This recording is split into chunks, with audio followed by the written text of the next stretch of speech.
Hey guys, welcome to Testing Academy. My name is Pramod and welcome to the 30 days of API testing with Rest Assured guys. And in this video, we are gonna learn about the how to create a patch request and a delete request that the API automation framework that we are working on, right?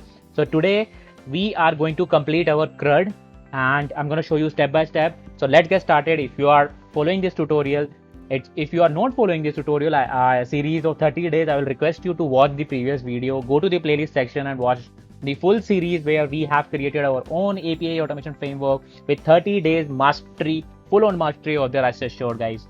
And let's start. Let's do patch and delete today. All right. All right. So guys, let's get started.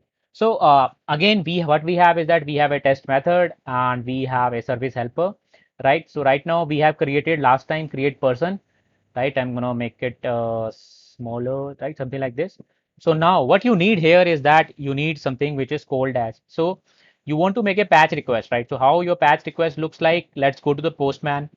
And if you see, we have a update patch. You are going to send the some key value pair. It's very similar to the Pojo that we already have. You need a path param, right? So ID you need, for example, we're gonna update the 3 number. So let's see what is the 3 number as of now. So get single, let's get 3, right? If you see 3 is not created now, and I'm gonna do is that let's do a patch. Let's do one thing. Let's create a new entity. I'm gonna change the port number because right now I'm running on 8081. Duplicate ID. Let's make it 3. Let's create the 3. So 3 will be created and let's get it direct quickly. So now the name is John Doe, age 26, something like 6. We're gonna change everything, right? So let's jump into here, test patch, right? So you always know that we are gonna start on our service helper, right? So we need to write public response. So we're gonna get some response after the successful patch request. We're gonna write update person, and here we need an integer, right? So we need ID to update. As I already told you guys, we always need an ID in case of identification of uh, a resource whenever we are doing any kind of a patch, right? So we need identification. This is the identification ID. We're gonna create a person. Let's set the person's name. Let's set as Pramod, and we need to set the last name, right? So now I'm changing everything. Right now, the person name and everything that you see is John Doe, age is 26, right? So let's change the age, set age, set age is an integer. Let's make it 34. I'm not 34, guys. This is just an example. And we have address. So address, let's say da da da da da da da. No, we don't want it. I don't want to give you any kind of address. Let's let it number. It's a random number. Right. So here we have our person ready. Now what we need is our favorite, which is response. We're gonna call the rest assured. Rest assured. How? Why it is not coming? Rest assured dot given. Right. And here is the thing, we need to tell the content type. So content type, again, we're gonna type that JSON. It should be a JSON in that case. Now problem arises is that we have the endpoint.js, right? So here to update a resource, we need ID, right? And this is a path param that we're gonna replace, right? So thankfully to the rest assured, we already have a something called as path param, which takes two value, right? The first value is basically what you want to change. So ID, we're gonna replace with the ID, right? So here this ID, whatever that we are writing with will be replaced with this ID and that will be replaced here. So it's ultimately similar to saying this thing. Make sense? Right? We're gonna use update, right? So let's do, we're gonna have when we are making, we need to tell what type of body we have. So we have person body. Which method you want to make? We're gonna make a patch request.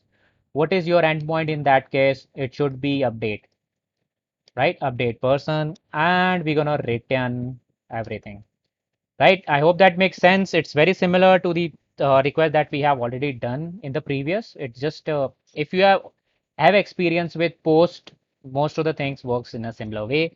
Let's write assert true because response code that we are getting here is 200 in that case. So I'm just gonna verify that okay, response get status code, and that should be equal to HTTP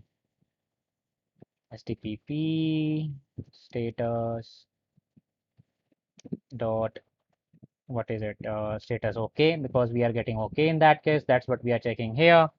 And you need to return the response object that you are getting here, right? So that is, our update is complete, and whenever you call this function with the ID, it will update it successfully. So let's check it out. Here in the test patch, I have initialized my personal service helper, nothing fancy in that case, right? And let's do.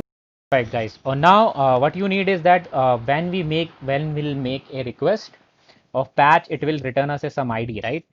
And we're gonna call the person update person. Which person we want to update? Let's suppose we want to update third, and it will return a JSON path dot get string. We're gonna get the whatever that we are getting here. I'm gonna print it out. So let's print out using system dot out dot println. Let's print it out, right? As well as you can add a assertion not null, basically, where you will check and you can miss this is ID, smaller ID.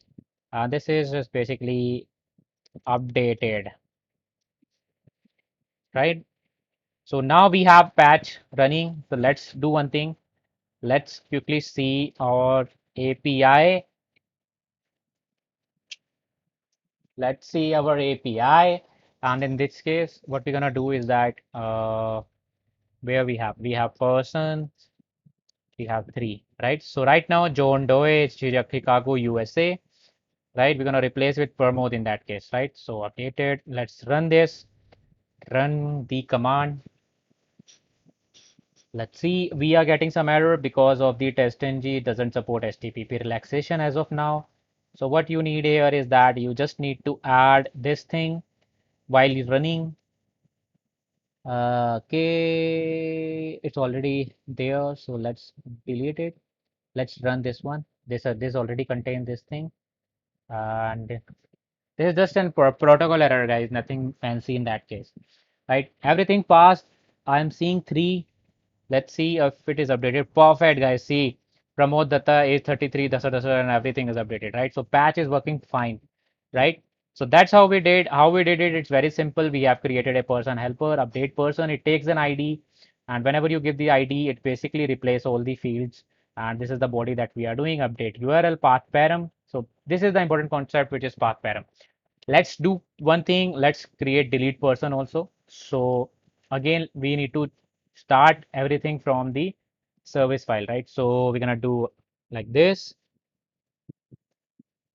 and we have it will return certain kind of a response. Generally it doesn't, because whenever you delete, for example, let me show you in the postman. If you delete the third one, let's do for fourth one first, because it doesn't return anything. It will just give you 200 okay in that case. So it's up to your choice. If you want to return it void, it is also same, but let's do the traditional way, which is delete person, right? And here we also need integer ID because we want to delete this.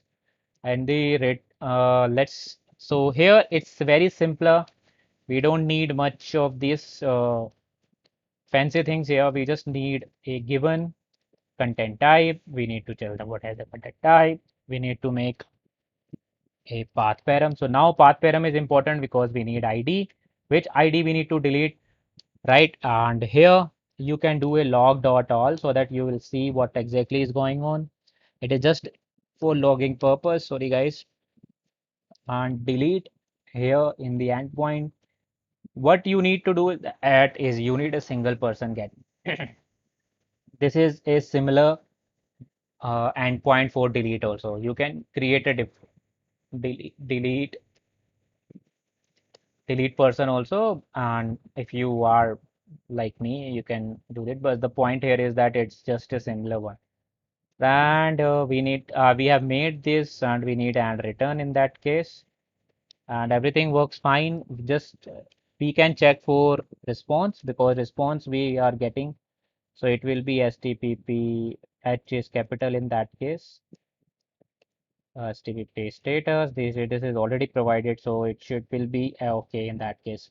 Most of the time, whenever we are deleting something, we get STPP. If you see, we get STPPSC. It is something like no content in that case. But here our implementation is something like this. It's we are getting OK. So we're gonna check for OK also. And here the last thing is that we need to return response. So this is the response ID that we are returning. But the problem here is that we don't have anything to response here. So we just gonna write delete person, and suppose I want to delete 3. Let's see if 3 is available. Yes, 3 is available. We are getting some error. Why we are getting error? Okay, it is on now. And in the configuration, we have delete already created. Let's switch it out and let's run. Let's see if it is running fine and everything works fine. Deleting the request, delete request, content type null, nothing is happening. If you see empty, it means everything works fine. So that is how you do it, guys. And here we have successfully covered the CRUD, and I hope you have learned something new, guys. And now what you can do, you have your automation framework with all the things related to CRUD. Your automation framework is ready. I'm going to share this. I'm going to just export in front of you so that you can have export as zip, right? Understanding. And I'll see you in the next video. And let me know in the comments if you have any kind of a issue. I'll see you in the next video. Bye, guys.